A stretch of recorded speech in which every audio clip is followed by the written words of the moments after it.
I'm Paul. I'm Devin. Together, we're Dads and Dice, two brand new dads who like to play some games during our free time. That's right, and today we are reviewing the 1 to 6 player game Tiny Towns. And before we get into the review, we would really like to thank AEG for this review copy of the game. It's very awesome and generous of y'all, and we really do appreciate it.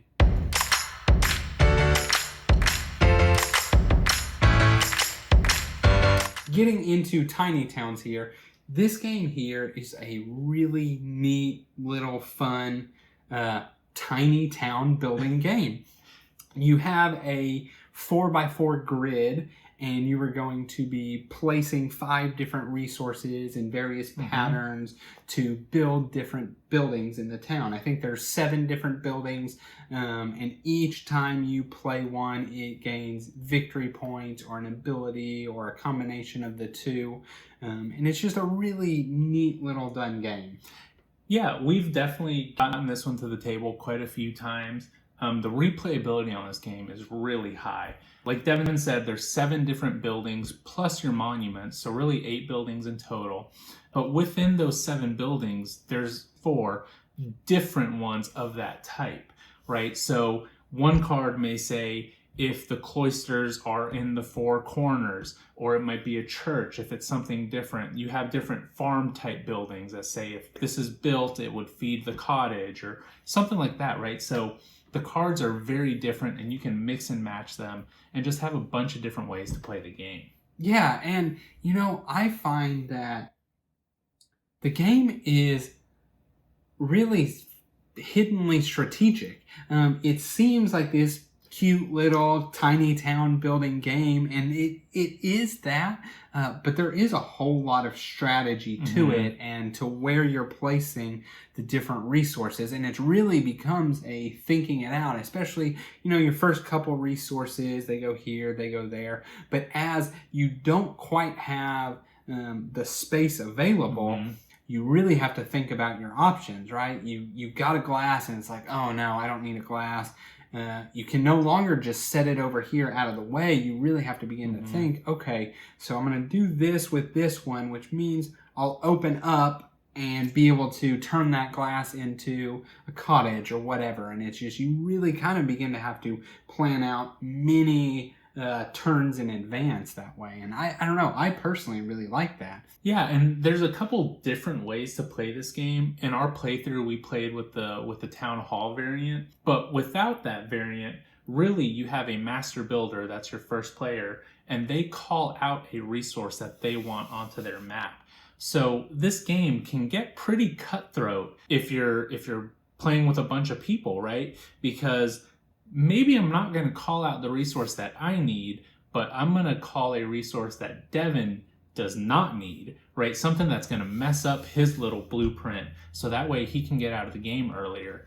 With higher player counts, you're going to go through 4 to 5 more people before it gets back to you, and your little 4x4 can get completely messed up. Yeah, and you have to really be good at reacting to your specific board in those higher player count games. I've personally played up to 4 of it, and yeah, just like Paul said, I'm going to take a stone because that's what I need, but if I needed a second stone, there's no guarantee that the other 3 people are going to do that, and so I'm now getting 3 resources that I kind of have to juggle and think about until I can get mine and clear off a whole bunch and make more space. And so that's just, it's a really neat thing, and as Paul said, it can be pretty dang cutthroat too at times.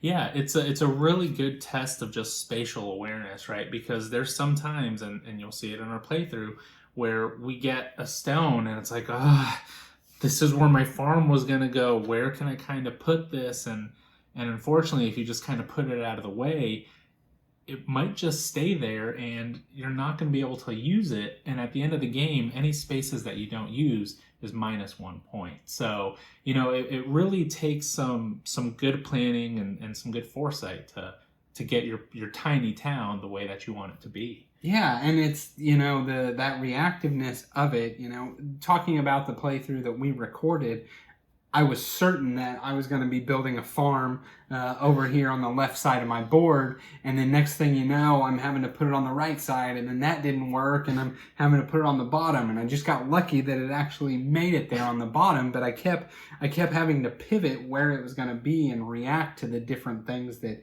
I was not drawing in that case. Yeah, and so we had decided to do the Town Hall variant, and I personally like that variant a little bit more because it's really not so cutthroat.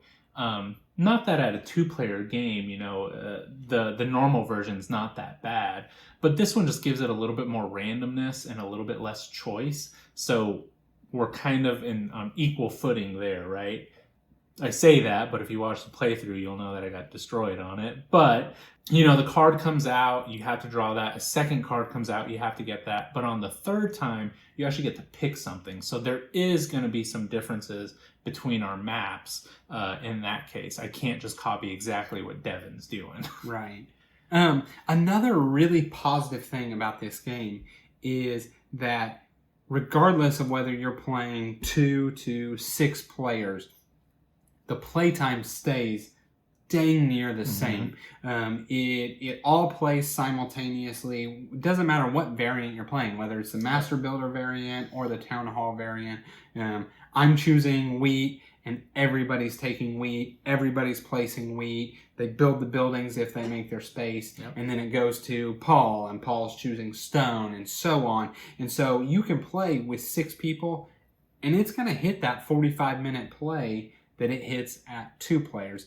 And not often does a game accomplish that. And I think that is really, really cool feat that it was able to do. And even as a solo game, it's the same thing, right? Like you're doing the Town Hall variant at that point, and it comes out, and you just put it down, and then you keep going, and it fits in about that same time frame. So this does a very, very well job at fitting that slot that it needs to. I think this game is going to be great for opening up your game night, having a little filler game. You've got an hour, maybe somebody had to go do something, right? You've got just a little bit of time there, and just play it out. And it could even be shorter just because you're not planning properly, right? And at the same time, teaching this to new people, teaching this to people new at board games, I bet, truthfully, I could take somebody that has never played a real modern board game, and we could be playing this thing in 5 minutes, maybe. I mean, it is very simple to teach. Now, I will have to maybe put one little nitpick in there, is that although it's simple and although it's this tiny little game, it does not take up a tiny amount of space. Every person has their own player board. Every person has their own monument card. You have 7 different building cards that all have 7 different types of buildings.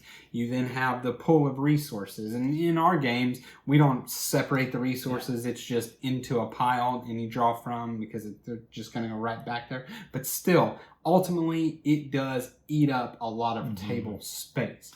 And this is a game that I feel like would be awesome to be able to like take out somewhere, right? Like you're going on a date night to your favorite coffee bar or something like that, right?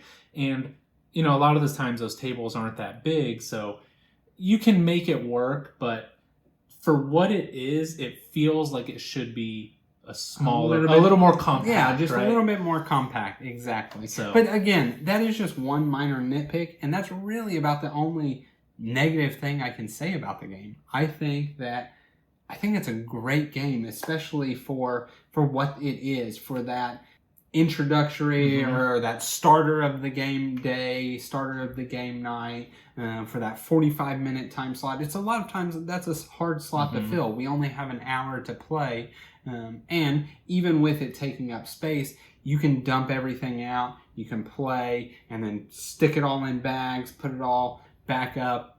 You ate up an hour time. Now you guys are going to dinner or whatever. And it's really cool that a game can fit that slot.